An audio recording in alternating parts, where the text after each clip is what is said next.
The Machinists Union's favorite charity, Guide Dogs of America, merged with tender-loving canines in 2020 and is now able to serve so many more people, including veterans and individuals with autism. The organization's biggest fundraiser of the year is coming up in mid-November, and Russ Gittlen joins us from California to give us a preview of this important event. Thanks for taking the time, Russ. Hey, how are you? Well, for those of who are just joining us and just learning about Guide Dogs of America, what is the cost to raise the puppies, train them, and train the students? They're about $60,000 from the time they're bred to the time that they actually the students go through the school, and all the follow up, 60 to $70,000. That's a lot of money. Well, this fundraiser is the biggest fundraiser of the year for you. What is the theme this year? The theme is rodeo. So it's for some folks out there. I'm sure you can go in your closet and you'll fit right in. For other folks, go get your boots, go get your cowboy hats and your bandanas and so on and so forth, and come join us. I hear even some folks out there are going to go and they're going to get barrels and they're going to come as the rodeo clowns. So whatever you come up with, we're looking for the best costumes. Come and join us. We're going to have a great time. Now, I heard you have a new event that's already sold out, but tell us about it. So the event is ATV. It's sold out. It was a new event this year. We had great response. Next year, I'm sure we'll be doing it again. But we still have plenty of openings with the clay shoot, and of course, there's golf. It's still open too, so we can use your support. Who are your Gift of Sight honorees this year? Yeah, so this year, this little guy. I'll have to give this little guy back. But everybody say hi. This is the future guide dog or service dog coming along pretty good. It's a little pup here. Aww. It's gonna say goodbye. So I think I reached the limit with him. So, he's adorable. Say goodbye. Say goodbye. Bye-bye. So this year, this year's recipients are Paul Duff out of 743. And those of you that don't know Paul, what a great guy.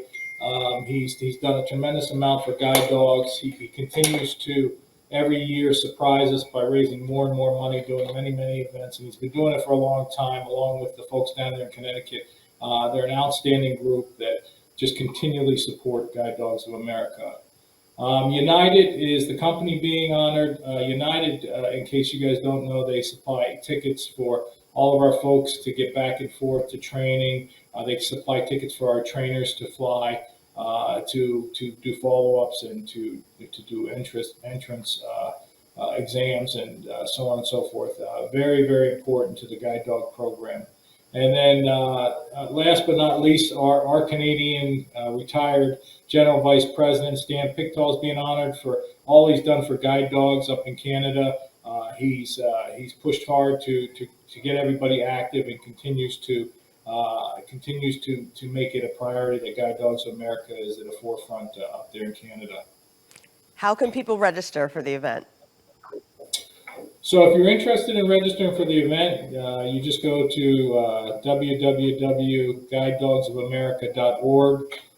And as soon as you get on our homepage, you scroll down and there's links for folks to sign up, and it's pretty self-explanatory. If you have a little harder time with it, we actually did an instructional video this year to help you get through the process. We appreciate you giving it a try. Of course, if it doesn't work and you have a problem, in any case, just simply give us a call here and talk to Yvette Sheehan or Mariah or somebody here, and they'll help you out. And very briefly, just tell us how life-changing these services are. You know, if you see a guide dog working in the field and you see somebody with a guide dog, you would be amazed at what they can do. They can do things like they first of all, they guide, and what that means in a lot of cases is, you have your eyes to work with, and they don't have that. So this guide dog is their eyes, and this guide dog is moving them through crowds, getting them to the bathroom, getting them back to where they got to be safely, and they couldn't do these things without that.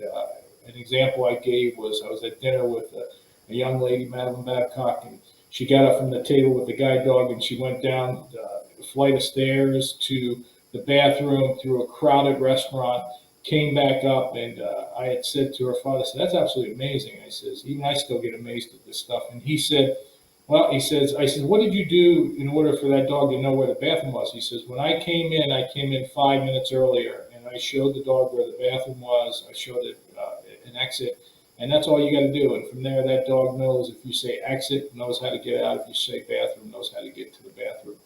On the autism side, we continually see the benefits of placing service dogs with children with autism. It really brings them out of their shell. It creates a situation where, instead of being introverted, they have a way to communicate with the world. And we're just finding fantastic results in the way that they are able to take a child with autism and give them a whole new world. On the side of the PTSD, the Wounded Warrior program, I could talk on and on about all of it, but that program, near and dear to my heart. I had a guy come here. He was on 8 medications, and when he left, he said he was on 2. The dogs just create a level of comfort and secureness that nothing else can create. I mean, these dogs, they take somebody like that. I talked to Lewis when he was going home, and he said, "I just want to tell you," he's going home from our class with his new dog. He says, "I'm doing something I haven't done in 3 years." And I said, "What is that?" And he said, "I called my brother and said, let's go to lunch." He hadn't done that in years and years and years. And the dog was able to give him the secureness and the comfortability in order to do that. And the stories just go on and on. And then, of course, not to leave out facility dogs. Facility dogs are ones that you see going into schools after tragedies, or they're going into courtrooms.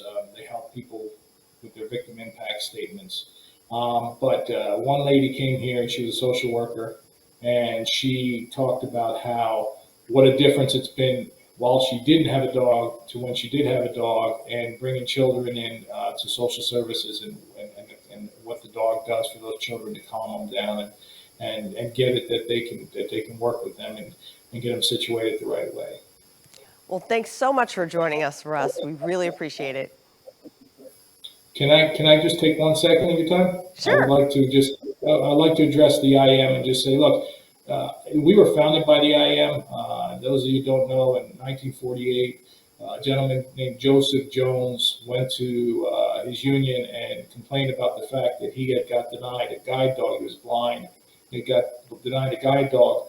And the executive council said, look, we don't know a lot about guide dogs, but we'll tell you this: if you can create a school, we will fund it. And you guys have been just a major part of that, funding this school since 1948. You should be proud of yourselves. We got a 7-acre campus out here. It's beautifully redone.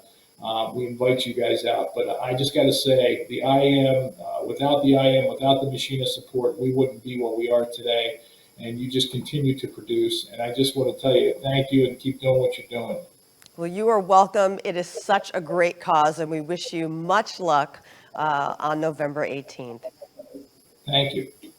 That was Russ Gittlen, president of Guide Dogs of America, which merged with Tender Loving Canines almost 2 years ago. So mark your calendars for November 18th to the 20th in Las Vegas, and visit guidedogsofamerica.org for more information and to register for this life-changing event.